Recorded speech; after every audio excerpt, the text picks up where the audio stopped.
Thank you. Thanks, everyone. I'm excited to be here today. I'm going to start with just a tiny sociology lesson. I hope you'll bear with me, but it underscores the problem that I'm trying to solve with the intervention that I'm designing with a team of people. So we talk about sectors, and when we talk about sectors, what we mean is thinking about children and youth and the ways that they're served and the types of places that are collecting data on them fall into things like education, health, social services, juvenile justice. If you're involved with children and youth, you might know they're also served in after-school settings. They're also served in early care settings, preschools, daycares, and so forth, right? And in each of these sectors, we're collecting data about them. And in each of these sectors, we're using data to help us understand how we're serving them. But in none of these sectors are we using data from other sectors, right? So when we're thinking about education, we're only looking at education data. When we're thinking about health, we're only looking at health data. And we know that children, of course, develop in all different kinds of ways at the same time. And so we're limiting how it is we can understand what's happening to youth and how it is that we can serve youth by looking only at a single sector at a time. So the intervention that I'm working on in collaboration with others in this room, including Lisa, Nargis, I've been working with Abel, I've been working with Chris Benner, who just walked out the door, and even Carlos was involved, I think, in some early conversations, is called the Silicon Valley Regional Data Trust.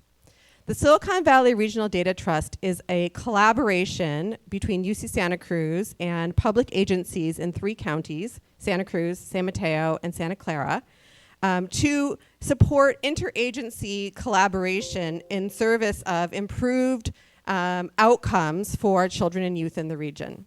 And when I say improved outcomes, I mean improved educational outcomes, I mean improved life outcomes, I also mean improved service, how we're actually working with these children and youth by sharing information and data about them. So what we're doing is we are combining data from juvenile probation, mental health, and child welfare with a robust set of information on children who are in public schools, that being the population, because most kids go to public schools. And we're using this information to support 2 kinds of outcomes. One is service outcomes. How can we use this information to actually inform the way that we're working with children and youth? And second, through research. And that's where the UCSC piece comes in. I want to tell you that this is actually not legal. We had to get state law changed in order for us to be able to do this work, because each of these data systems is governed by a different set of regulations about confidentiality, privacy, and sharing. And so California Assembly Bill 597, which was passed in 2017, allows us as a pilot to be able to share information between these 3 sectors across these 3 counties. That's actually the key part. Across the 3 counties, you could share data within a county, but not across counties. These 3 counties abut each other, and children who are really vulnerable children, those who are in foster care, those who are involved in juvenile justice, those who are low income, those kids move a lot. And the difference between Palo Alto and East Palo Alto is like a mile, and yet those are different counties. And so if a child is crossing county lines, they can't be tracked. And so this assembly bill allows us to do that. I just have to mention Rod Ogawa. He's a retired professor of education. This was one of his last contributions to the field of education, was to work with our partners in the community to get this started. And lucky for me, he handed it all over to me when he retired. And I am indebted to him and feel like I need to mention him every time I talk, because he's really a visionary behind this. So what is it that we're trying to do? We're trying to use data to improve policy, and not just improve policy within sectors, but to think about how we should be using data across sectors. And this is really important and also really interesting. We have historically in the state of California, we've had a governor who's really not data forward thinking. In education, many states around the country have these what are called integrated data systems through P to 20, they call them, preschool through 20, that's through community college, where you can integrate data and follow kids from system to system. Here in California, we don't have that. And our Governor Brown was opposed in so many ways to that. But Governor Newsom, in his May revision yesterday to his budget, allocated millions of dollars to the creation of this kind of data system. Again, single sector, but at least we're looking preschool, K-12, and higher ed, which are actually not sharing data at this time. Here at UCSC, we can't look and see the transcripts of our students from their sending schools except for on an individual basis. We can't do that just by pulling up a file, which we should be able to do. These are public systems, and we should be able to match the students through them. We're trying to improve service and effectiveness. I'm going to tell you that about service effectiveness and efficiency, which I'll tell you in a second. And we're looking to, in the community, enhance the ability for communities to coordinate across agencies. Here at UCSC, what we're doing is creating it's called a research practice partnership. This is a word that we use in education research, to coordinate with the community to be able to use the data to answer questions that would help them serve their children and youth better, and at the same time working to train graduate and undergraduate students to engage in this community-driven data science research. If this is something that sounds interesting to you, please get in touch. So our population here is the Silicon Valley, which you think of as a very wealthy community, but actually of the 400,000 plus public school students, 40% of them are receiving free and reduced price lunches. This is a proxy we use for very low income status. 15,000 students in this area are homeless, and 2,500 are in foster care. I can't tell you how many are in juvenile justice or in behavioral health because we've never linked the data across these three counties to be able to give you an estimate. We don't know. We don't have that information. So let me give you an example of how this is going to work. Imagine I'm a principal at a school. I have a student. She's fictitious. Her name is Teresa, and she's a great student, and all of a sudden, she's tanking. She's not coming to school. Her assignments are terrible. Something is going on with this kid. I have absolutely no idea what. I really don't even know where to turn. I try and reach out to the parent. The parent's not responsive. I have no way of getting information about this child who I know needs some help. So this is a screenshot from the alpha version of the Silicon Valley Regional Data Trust Secure Information Sharing Environment, and I have no idea how to work the light here. Is it this? Yes.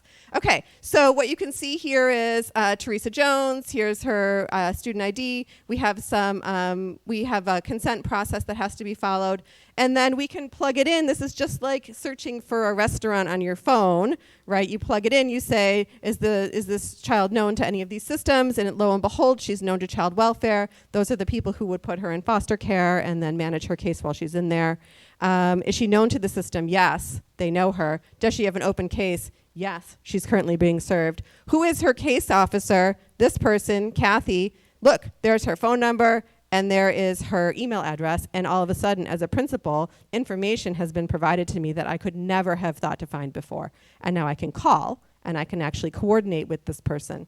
So this sharing of information for practice is not done, except for if the principal happened to know somebody at the child welfare agency and they could call, then maybe they could get that information. It was not available to them just at the tip of their fingers, which is a much more efficient way to serve people. Another example is I'm a juvenile court judge, and I have a child sitting in front of me that I have to determine what I'm going to do with them. Am I going to place them in a court school, or am I going to allow them to remain in a regular school? And I need to know if they're going to school. I need to know their attendance in order to make that decision. Right now, as a juvenile court judge, the probation officer has to call the school. They have to have someone look up the attendance records. They have to try and figure out. With this, at the fingertips, they could get into the data system and they could see, is that child attending school or not? They could have up-to-date information live fed every night. So trust is kind of the underlying feature here. You can imagine we have data on really vulnerable children and youth, and we need to make sure that we have a secure environment, that we have data privacy and confidentiality plans in place. The goal, of course, is to use these data for good, right? We're trying to help kids. But you can imagine in the wrong hands that these data would not be used for good, that they could be used to further stigmatize children. And so we have to have procedures in place to make sure that that is not going to happen.